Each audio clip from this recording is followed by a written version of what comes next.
نبی پاک صلی اللہ علیہ وسلم نے فرمایا مسلمان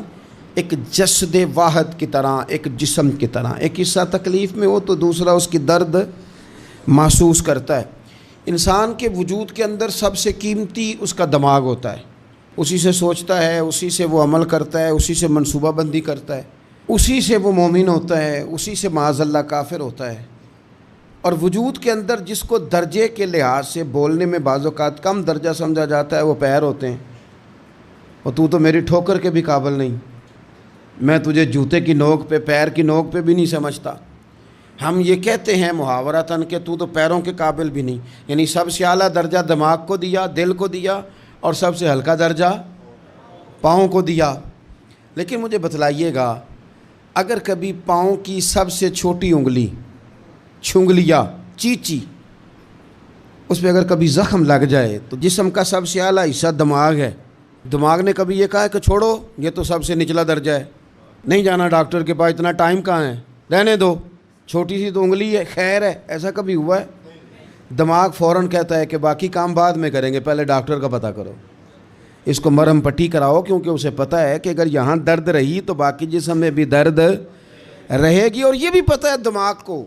کہ اگر میں نے یہاں علاج نہ کرایا انگلی کا تو کہیں پیر بھی سارا زخمی نہ ہو جائے،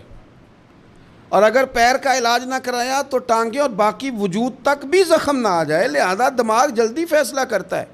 ٹیسٹ کرانے کا، چیک اپ کرانے کا، دوائی لینے کا، مرہم پٹی کا۔ اور میرے بھائی مسلمان ایک وجود کی طرح ہے۔ یہ تو ہو سکتا ہے کچھ مسلمان ملک غریب ہوں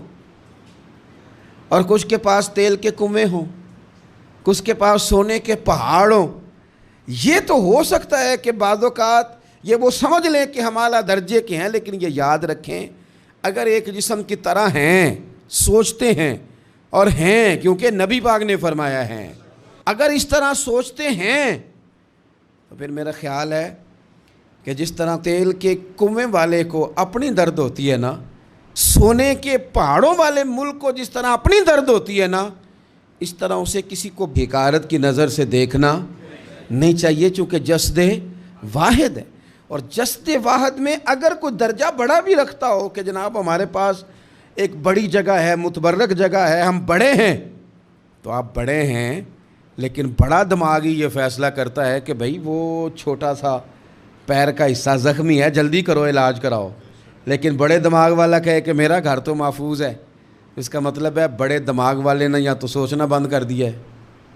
یا وہ خود غرض ہو گیا ہے، یا لالچی ہو گیا ہے، یا پھر وہ یہ ماننے کو تیار نہیں۔ میں حدیث پاک کا ترجمہ کر رہا ہوں، میں تو حدیث پاک بیان کر کے مثال دے رہا ہوں، اب مجھے حدیث کا ترجمہ تو کرنے دینا بھائی، حضور کے فرمان پر تو بات کرنے دو نا بھائی۔ یا تو اس نے اس حدیث کو سمجھا نہیں، اور اگر سمجھ لیا ہے تو پھر یہ کیسے ہو گیا کہ فلسطین کی بیٹیاں روتی رہ گئیں اور تو رویا ہی نہیں؟ اگر تو جسد واحد تھا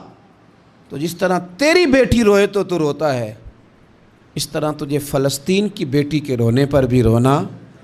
چاہیے تھا، پھر تجھے فلسطین کی بہن کے رونے پر بھی رونا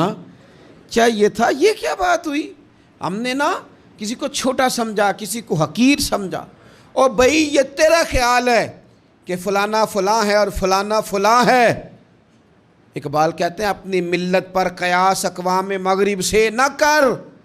خاص ہے ترکیب میں قوم رسول ہاشمی، تو نبی پاک کی قوم ہے۔